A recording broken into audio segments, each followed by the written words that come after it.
kapag play-in sa, o hindi na kailangan mag-play-in sa ating upcoming gauntlet format. Importante din to sa RSG kasi they're currently sitting at 4th spot.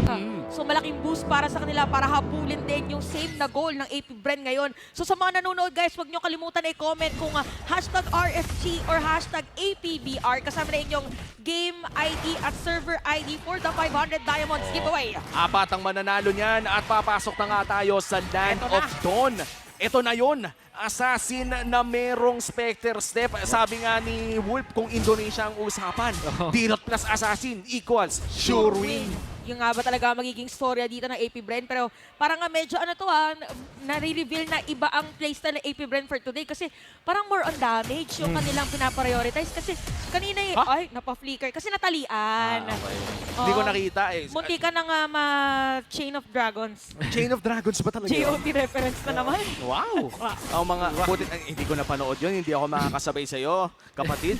Pero mukhang papasok na nga dito sa top lane, no? At hindi na lang itutuloy ang dive. Pero usually, kung ako yung CC, no? Kung ako si Flaptizi, matatakot ako pag dirot na may dirot na may train, mala appraisers ratanggalawan ng Ayux. Pasok na tayo ulit sa ating game number 3. Mukhang basic rotation lang muna tayo. Wala namang intergalactic.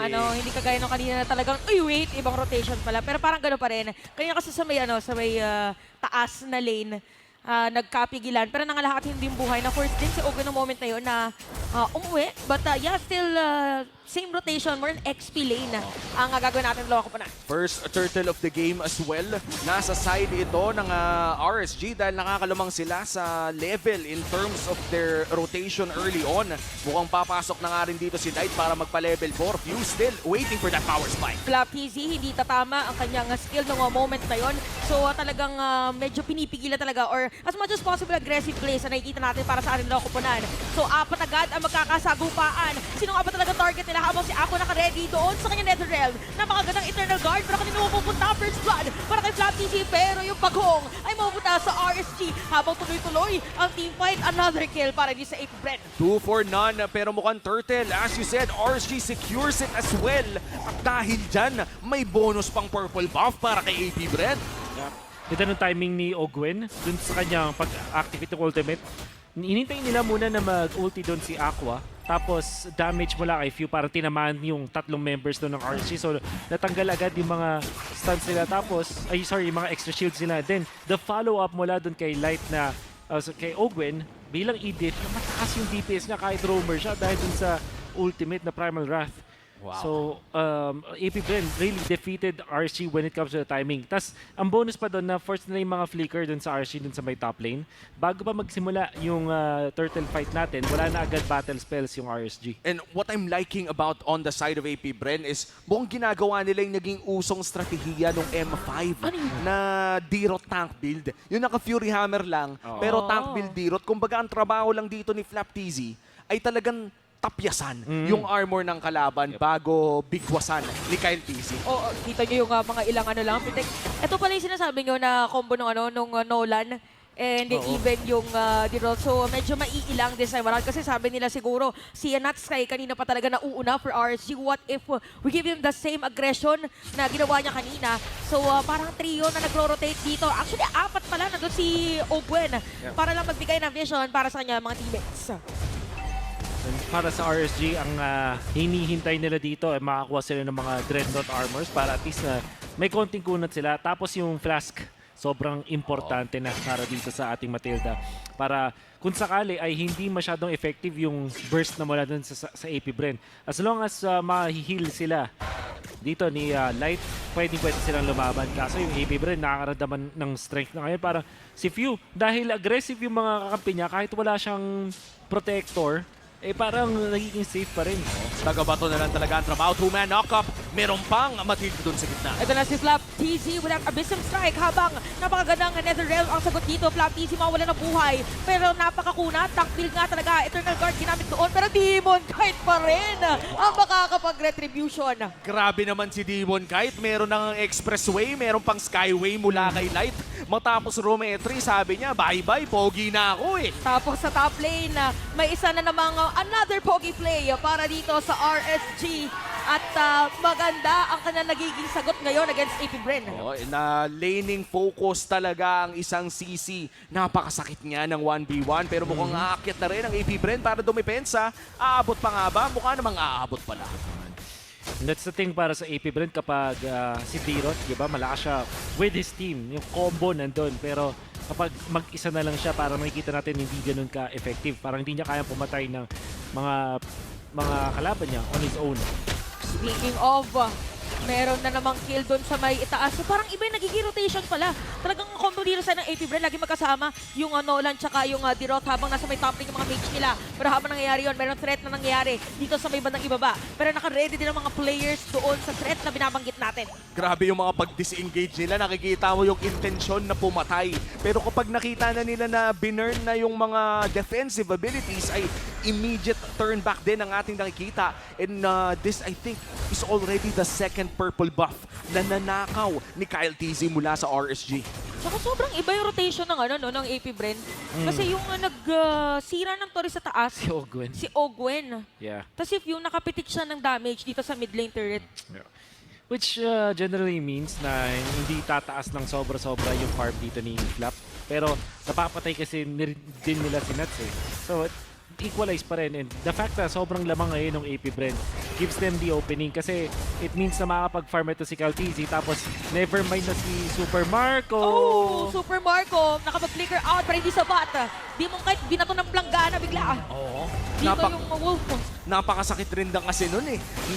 Underrated ang damage ng isang backsha pero mukhang overrated ata magiging laban dito dahil tatlo ang magkikita. Pero pa eternal guard, ginamit na yung circling eagle. Kyle DC naman this time around, makakasecure niyan. Wala na team fight na itutuloy. So parang iwas na iwas muna ngayon ang mga players natin habang mukhang ipipilit yung may middle lane. Meron lang din namang minion wave pero mabilis lang din na may clear dito ng AP Bren. Kahit lamang ang AP Bren, nakakahanap ang RSG ng place na gusto nilang gawin. Pero Kyle TZ, Well, may Okay. Matilda, Delix. so Delix hindi na ipipilit. Pero sa middle lane parang iba, parang liko muna ngayon yung mga players natin, no? Pero sa may middle lane nga, napilitan na gamitin dito ni Aqua yung kanyang Netherrealm habang Kyle PC, kaputikan pang deal na damage, pero still maingat. Habang nangyari yun, meron na namang, ito na yata yung triple T.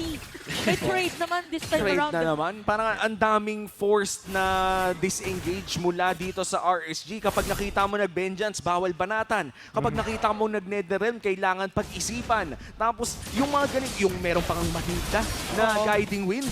Sakit sa ulo. But then para sa AP Bren, nakikita nating ginagawa nila, ino-overload nila ng damage yung RSG. So kunwari may nag-activate ng Faramis ultimate, denied ni Kyle eh. And the idea is, tinanggal lang niya yung mga shields kasi masastun afterwards. Tapos biglang papaulan na ni Q. And tingnan nyo, talagang napakataas talaga ng win rate ng isang Vexana na pinares sa Nolan. Dahil nga napakataas ng kanilang burst damage. And I do believe na ang nagiging choice talaga dito ni Q ay lethal ignition para mas lalong tumaas sa kanyang burst. Dahil I think for other Vexana users, ang kanilang kinukuha ay impure Impure rage dahil pa-chepi-chepi ang kanilang ginagawa. So kaya pala pitik lang din ng Pitek. Actually, kahit yung skill niya kanina, tinry niyang gamitin para makaagaw ng purple buff against RSG or Demon Kite. So for AP Bren, kasi sinabi natin parang ang may synergy yung Dirot tsaka Nolan. Meron pa palang Vexana. So burst ngayon ang ginagawa ng AP Bren. So as Wolf said, overload talaga ang sagot. Pero mukhang sinasay ma-overload dito. Pero sabi niya, meron naman akong vengeance dito. Kaya naman, si Kyle TZ makukuha nila. Pero yung side ng AP Bren, okay lang daw kahit walang jungler dahil Lord ang kapalit niya. Wow! Ang bilis talaga mantunaw ng Edith, men. Oo, ultian mo, tapos meron ka pang Roger. May iwan pa nga dito sa may middle lane na matiterify pa dito sa Aqua. Pero sabi ni Flap TZ, Super Marco as well with the books. May minion wave ditong RSG, nakaredy sila for the team fight. Habang si Aqua medyo pitik-pitik lang.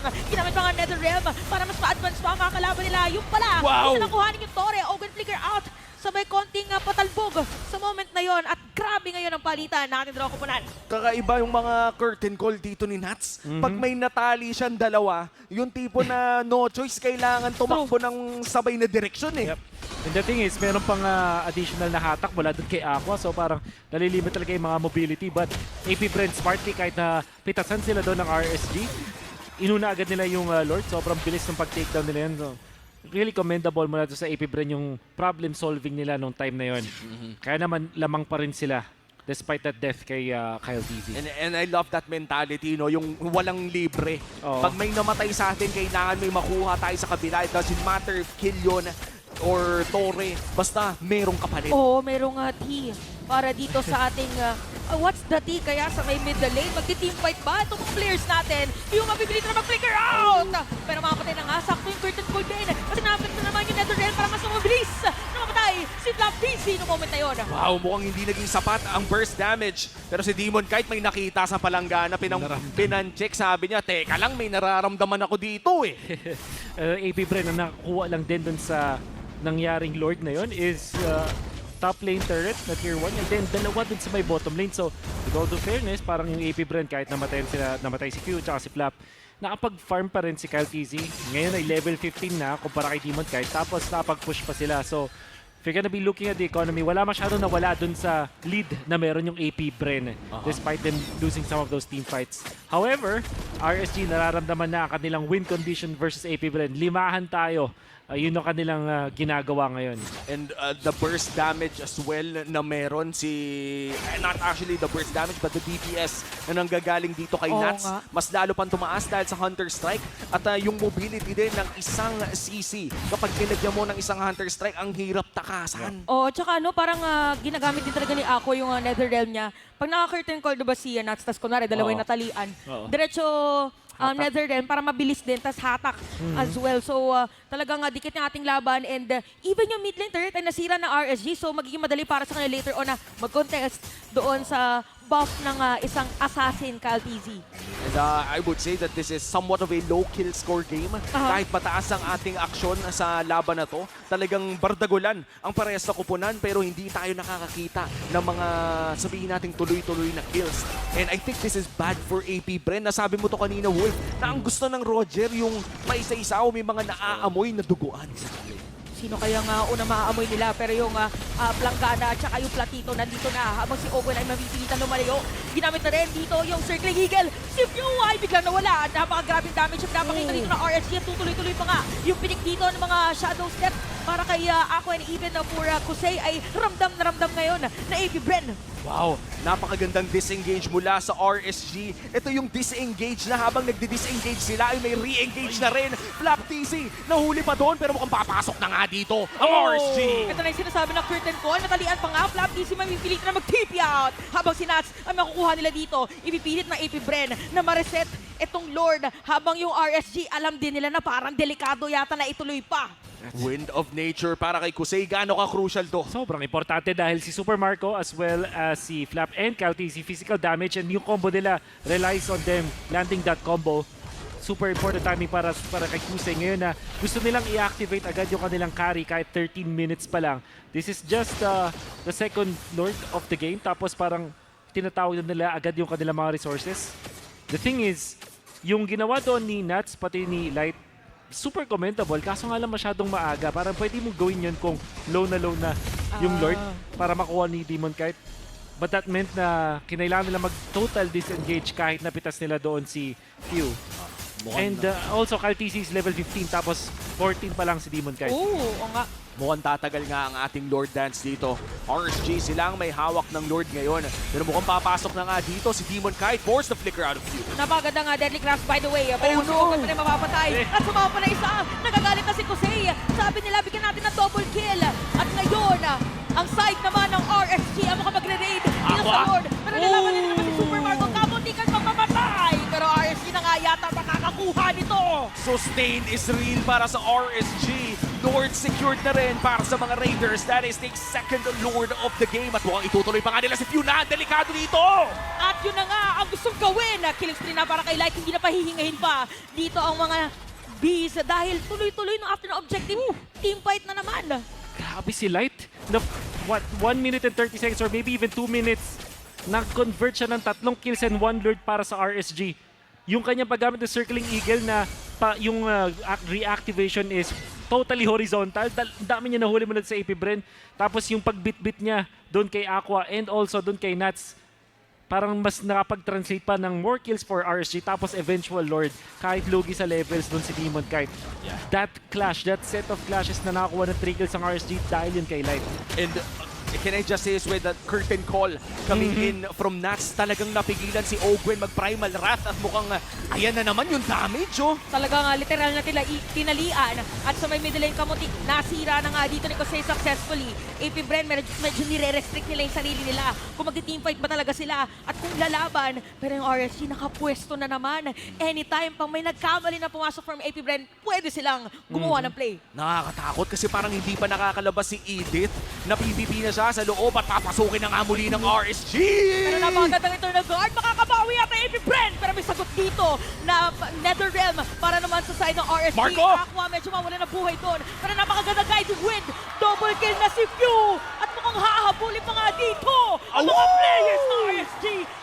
At ayan na, tinigil na agad nila. After ng howl ng AP Bren ay mukhang tore na ang isusunod nilang call. Disiplina muna para sa M5 World Champs. Ang tatlo lang ide-depensa dito para sa ng RSG, pero talagang inuubos lang muna ng AP Bren yung mga resources. Automatic, pag nakita nila na wala na sila mahabol, punta agad dun sa may mid, nakapag-push sila ng 2 tore, sabay nakaw pa ng purple buff. Really good exchange there coming out from AP Bren. Kahit nalulugi na sila doon, nakakuha pa rin sila ng positive trade afterwards. Punishing yung RSG. And just like that, bumalik din ang gold lead sa kamay ng AP Bren. Kanina lamang ay nakuha na ng RSG Philippines ang gold lead nung sinusubukan nila mag-push doon sa may bandang ibaba. Pero dahil sa napakagandang teamfight na pinakita ng AP Bren, ay mukhang mababalik pa sa kanila pero papasok na muli si Light. Grabe, long jump pinakita natin kay Nats. Parang ang layo na kanya napuntahan. Netherrealm masagot sa Eternal Guard. Pero nagkapitikan lang ng mga skills. Mas importante pa rin ang objective. Mukhang dun ulit magkakakitaan. Itong dalawang kupunan. Pero ang pinaka-crucial doon, Wolf, 2 flicker ata yung na-burn. Yun yung gusto kong sabihin dito. Kaya yung RSG, kahit ginamit nila yung ultimate ni Light, pati nito si Aqua, and even yung kay Nats, diba, the curtain call, puro mga low cooldown ults yun. Kumpara dun sa battle spells na kinailangan commit ng AP Bren. Most importantly kay Super Marco, maintindihan mo kung bakit siya tumalon with the Lycan Bounce kasi parang kaya na meron ng dirot na-combo was there. Pero wala siyang flicker sa moment ngayon at pag tinalunan siya dito ni Light with Blood Wings, tapos may Guiding Wave, tapos nandun si CC, Nats meron pa siyang Vengeance. That will be a big play for RSG. Kumbaga parang ito yung matatawag nating 90% sure na may kill yun kung makalapit. Pero ang tanong ay makakalapit nga ba? AP Bren, sumusubok mag-contest dito sa RSG Lord. Si Ogwen ngayon ang humarap half on his passive. Pero napuwersa atang mag-back. Oo, pero si Flap TZ, makikita dito si Light, pero maingat lang. Dito ang ating mga players, look at Ogwen, ginamit na yung conceal. Habang yung Lord ay kalahati lang, alam nila na delikado dito na pumasok basta-basta. Meron ng flicker dito si Ogwen na pwede pumasok anytime, same goes with Light. Pero itinuloy pa rin ng RSG. Dito yung Lord, nakaabang si Kyle TZ at si Flap TZ. Kyle TZ still looking for that retribution steal. Ipapareset nga ba ito ng RSG o itutuloy-tuloy na ba nila? Black TZ, isang spectral step ang pwede niya gamitin na nakasalubong nila si Kyle! At nakita na nga nila, huli na ang Kyle TZ. At ito na, yung inaantay nila, isang diretso pupunta dito sa Lord. At mukhang hindi na nga makakapag-contest pa ang AP Bren. Grabe naman yung U-turn doon. Hindi na naligaw. Parang sabi traffic ata dito. At teka lang, Kyle TZ, nandiyan ka pala. Biglang kabig. Instinct mula doon kay Demon Kite. Knowing na magtatago talaga yung Nolan sa moment na yun. Tapos parang yung drive niya pakanan talaga. Alam mo, pakanan yun. So medyo naging confident doon si Kyle. Pero biglang kumaliwa doon si Demon Kite. At What a drift. makikita na natin ngayon, kakaibang drift na naman! Hindi na kinaya pa ni Flap TV! Kaya naman unti-unti nang tinitira dito yung face! RSG! Ang magwawagi! Wow! The Raiders give the Bees their second loss of the season. 2 teams pa lang ang makakapagsabi nila na natalo nila. Ang AP Bren at RSG ang isa sa mga team na yon. Grabe, kakaibang instinct yun ha. Isipin mo yung ulo nung Baksha. Pag nakagulong ba yung kita yung ulo? Pero parang ganun yung nakikita ko. Biglang niliko eh. Oo, biglang liko. Talagang biglang liko. Oh, ito yung drift. mala Tokyo drift pala to si Demon Kite eh. Grabe. And ito again, this match, hindi pa, pasok na sa playoffs tong dalawang to. Yes. Pinaglalabanan ang top 3. AP Exactly. Bren had the chance to secure their top 3 na hindi na nila kailangan mag-play-ins. But that was denied by RSG right now with a spectacular performance. But still, a very nice bond here from our teams. Dalawang kupunan na may malaking tsansa. At ito, Mga pala. Ito na kanilang kalaban. Feeling ko si Caltisi nagulat din dun eh. palakpakan pa rin natin ang AP Bren, our defending M5 World Champions habang nag-celebrate na ang RSG Philippines sa kanilang pagkapanalo. Kita mo yung ngiti ni Nats kanina eh, no? Niyaka pati yung martial Mga style. marshals. Woo! Grabe, kakaiba talaga naging performance sa RSG Philippines. Kaya naman kausapin natin ang nanalo sa seryeng ito kasama ang ating host na si Mara at Hans. Congratulations, RSG Philippines. Let me hear it from you. GG. GG, RSG. This is Coach Panda. Coach. Coach, congratulations. You just defeated yung top 1 currently sa ating standings. You just defeated the world champs. How